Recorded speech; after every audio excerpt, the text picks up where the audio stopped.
Fact-check. Trump makes false claims about governors not wanting tests and repeats errors about Pelosi and Michelle Obama. Washington President Donald Trump made yet another false claim about coronavirus testing on Wednesday, wrongly saying at a White House briefing that the U.S. is conducting more tests than any governor probably even wants. In fact, numerous governors, including Republicans, have said that more testing is necessary. Trump also continued to embellish about House Speaker Nancy Pelosi's February 24 visit to San Francisco's Chinatown, inaccurately saying that she had held a Chinatown rally. He continued to insist that his travel restrictions on China were a ban, though they contained significant exemptions. And he threw in an old false claim about Michelle Obama for good measure. Here's a rundown of the claims and the facts. Governors in testing. Trump bragged about the level of coronavirus testing in the U.S. and played down criticism from medical professionals that there still isn't enough testing to get a handle of the pandemic. Ultimately, we're doing more testing, I think, than probably any of the governors even want, Trump said, suggesting that his administration was leading the way on coronavirus testing. Trump later said that not everybody believes as strongly as some people on testing. And suggesting that calls for more testing are some sort of partisan plot, he claimed that some people want us to do testing because they think it's impossible for us to fulfill that goal. Facts first. Trump is off the mark. There have been bipartisan calls from governors and medical professionals for the Trump administration to ramp up testing and give states the supplies they need to get it done. There is no evidence that calls for more tests are some sort of anti-Trump plot. Nonpartisan public health experts have said it's critical for the government to significantly increase the level of testing as part of any plan to end social distancing and lift economic restrictions. Even as Trump shifts his rhetoric to reopening the country, governors from both parties say they need more testing or that they're still struggling to attain the testing materials they need. This includes Republican governors from Ohio, Nebraska, Maryland, Massachusetts, South Dakota and Wyoming. During the same briefing on Wednesday, Surgeon General Jerome Adams, a Trump appointee who has been a strong defender of the president during the pandemic, acknowledged that many different groups have talked to the administration about testing, and we hear that testing is absolutely a concern. It's not clear who Trump is referring to when he says some not everybody believes as strongly as some people in testing. While skeptics certainly exist, there is a strong consensus among public health and elected officials that testing is pivotal.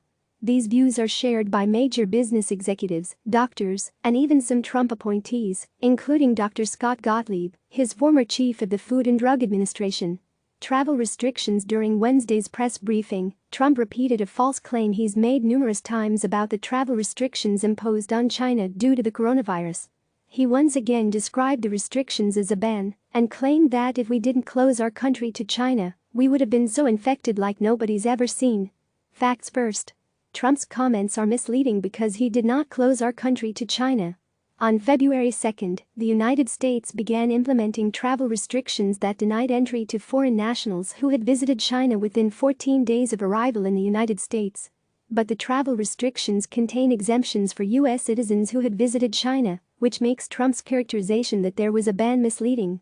As of February 2, U.S. citizens who had been in China's Hubei province in the 2 weeks prior to their return to the United States are subject to a mandatory quarantine of up to 14 days upon their return to the U.S.